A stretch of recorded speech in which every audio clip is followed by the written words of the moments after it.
Hello.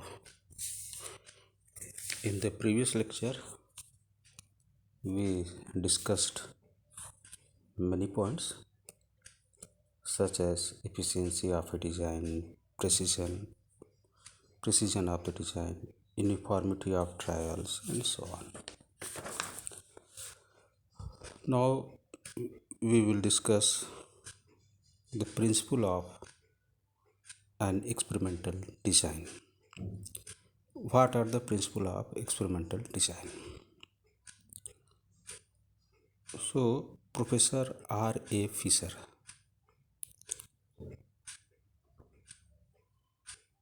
discussed the basic principle of the design of experiment. Means basic principle of designs are given by Professor R. A. Fisher, and these principles are: number one, replication; number two, randomization; and number three, local control. These are very important for your knowledge purpose, and it is used in many fields. So you should carefully understand it. Then one by one we will discuss the principles of the design of experiment. Now we will discuss the principle of replication. Number one. Replication means the repetition of the treatment, or you may say a repetition of the execution of an experiment. Means experiment is repeated more than one times. Suppose you toss a coin two times, three times. Okay, so you repeat the experiment more than one. Similarly, in the field area, we also do. We repeat the treatment far more than once. So, replication means the repetition of the treatment under investigation. Means the treatment which are under investigation is repeated more than one. Repetition is done in order to average out the influence of the chance factor on different experimental unit. Means repetition is done to find out the average influence of the chance factor on different experimental units. Okay, repetition of treatment results more reliable estimate than is possible with a single observations. Means if the experiment is repeated, then your observation will be reliable. As you do in chemistry, you repeat one observation for 3 times and take observation average. So in the same way we do in the field area. Now, so replication means repetition of the treatment over the entire field.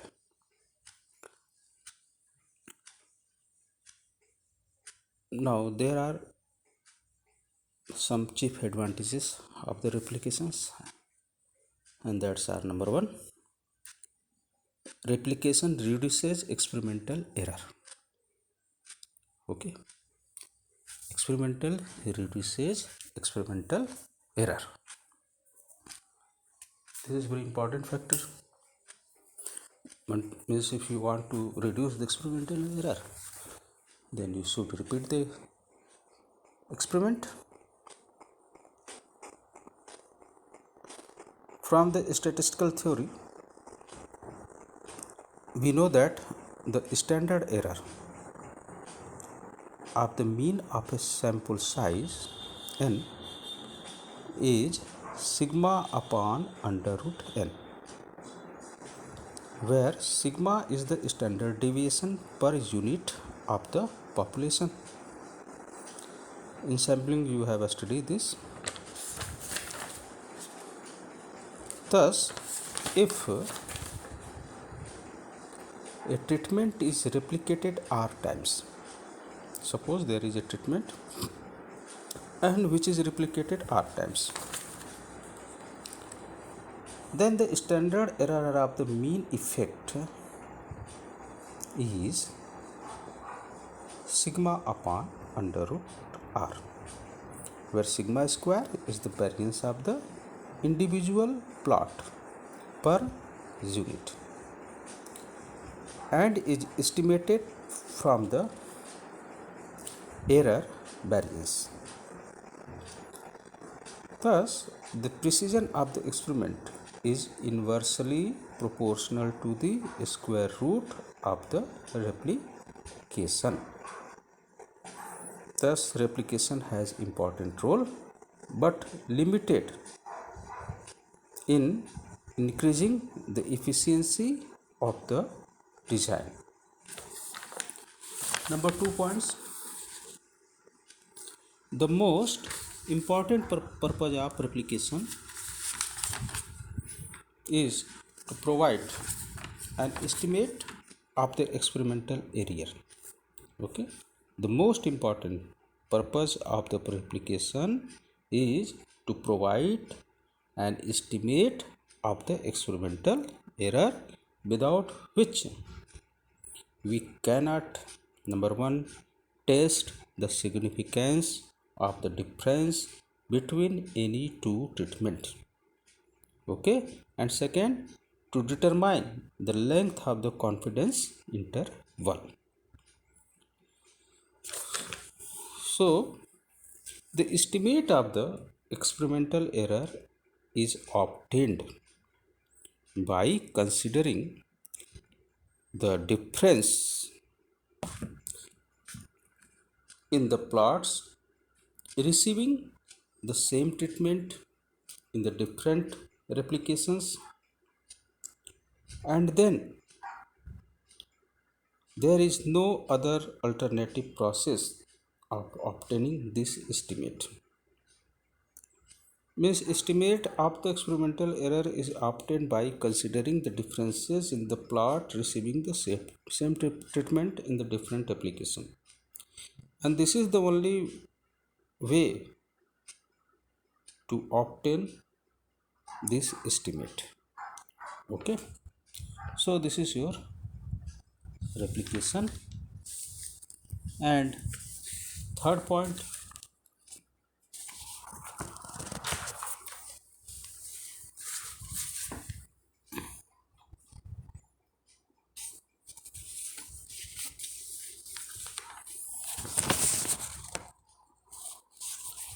the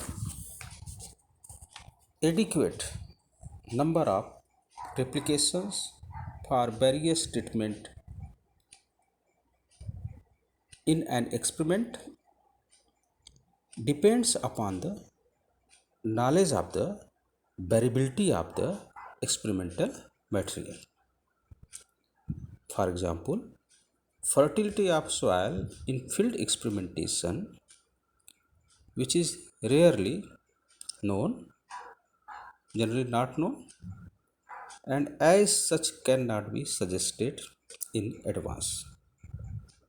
Okay,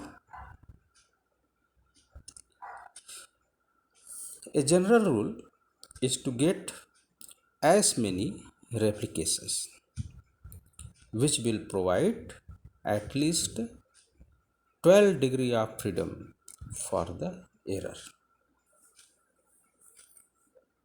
and this follows from the fact that the values of f distribution, f statistics, do not decrease rapidly beyond v2 is equal to 12. Okay, f do not decrease rapidly beyond V2 is equal to 12 degree.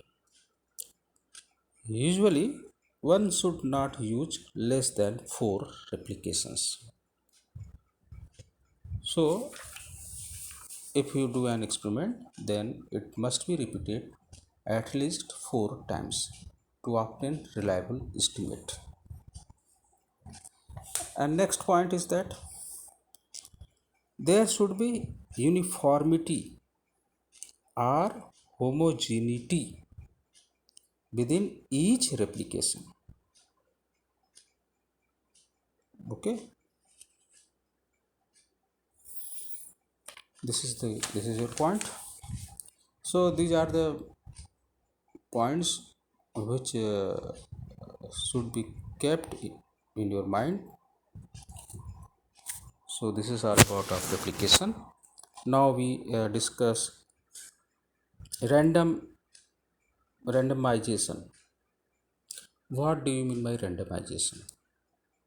Okay, simple simply you can say that random allocation of the treatment over the entire field is known as randomization. Okay, random allocation of treatment on the experimental material or over the entire field is known as randomization. By replication, we try to average out as far as possible the effect due to uncontrolled factors, means by chance causes. This brings to him the question of allocation of treatment to experimental units so that each treatment gets an equal chance of showing its worth.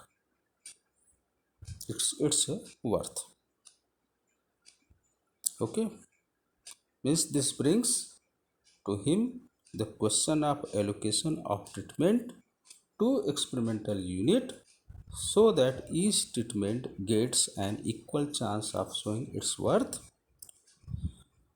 And the following are the main objective of the randomization. Number one, the validity of the statistical test of significance. For example, t test for testing the significance of the difference of two means, f test for testing the homogeneity of several means. This all depends on the fact that the statistic under consideration obeys some statistical distribution. The assumption of randomness is necessary since standard error of x bar, that is standard error of mean, is equal to sigma upon under root n. You know this for random sampling only. Okay, and number 2 point is that in the absence of prior knowledge of the variability of the experimental material, okay, in the absence of the prior knowledge of the variability of the experimental material, randomness is done.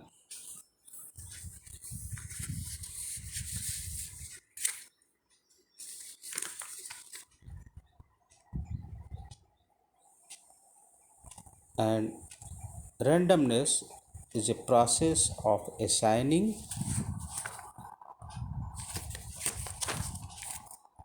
the treatments to various experimental units in a purely chance manner.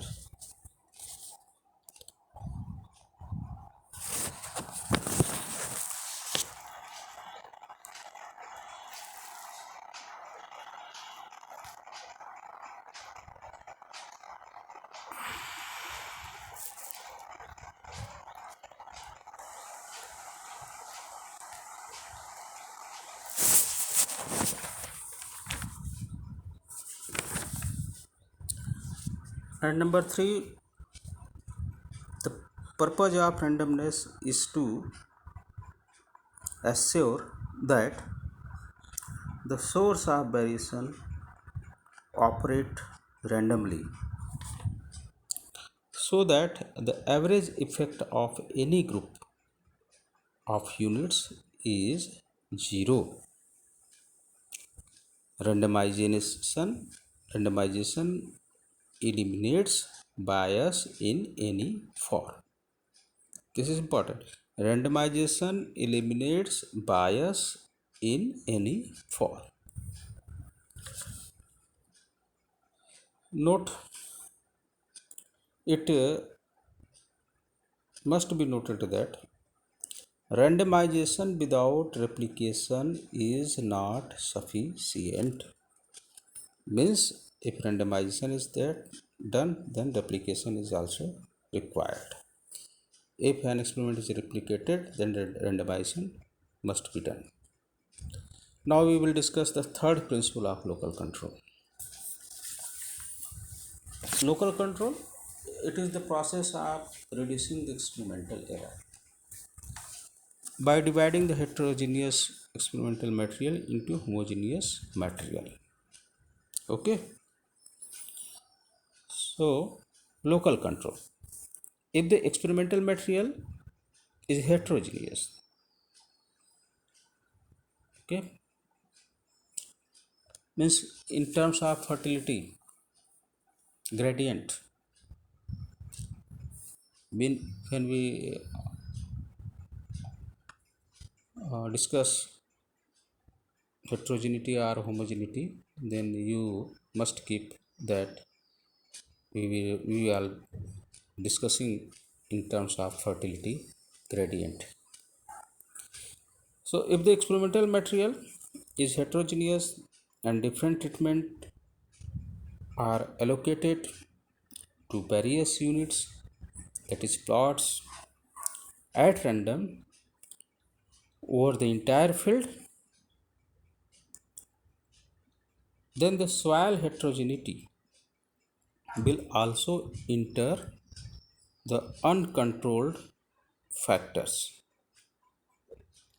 and thus increase the experimental error. So it is desirable to reduce the experimental error without increasing the number of replication.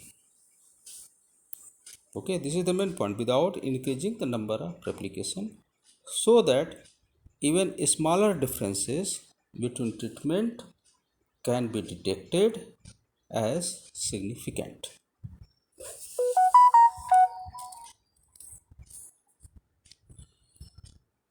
Now, in order to operate the soil fertility effect from the experimental error, not in order to separate the soil fertility effects from the experimental error, the whole experimental area is divided into homogeneous groups, row wise or column wise. One way elimination of fertility gradient, that is randomized block design, or both elimination of fertility gradient in two perpendicular direction, that is Latin square design. Okay, according to the fertility gradient of the soil, such that the variation within each block is minimum and variation between the block is maximum.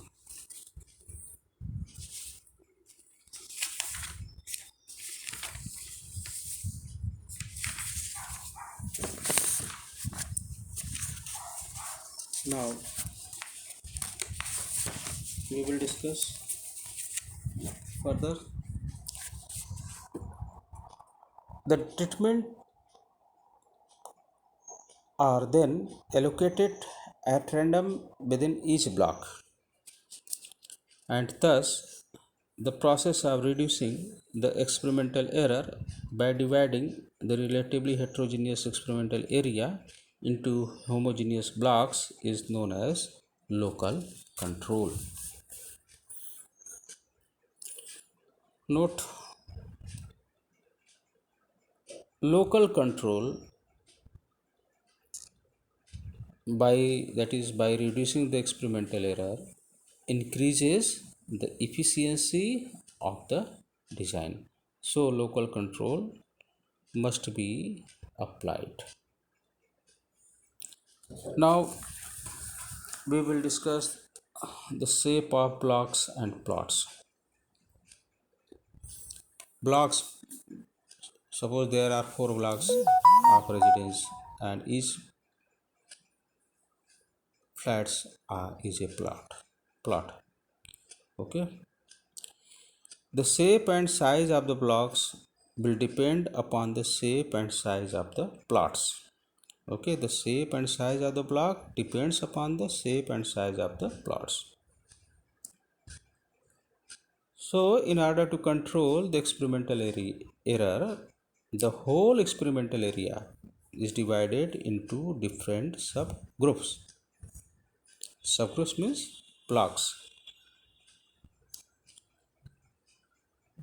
such that within each block there is as much homogeneous as possible. But between blocks there is maximum variation. Okay.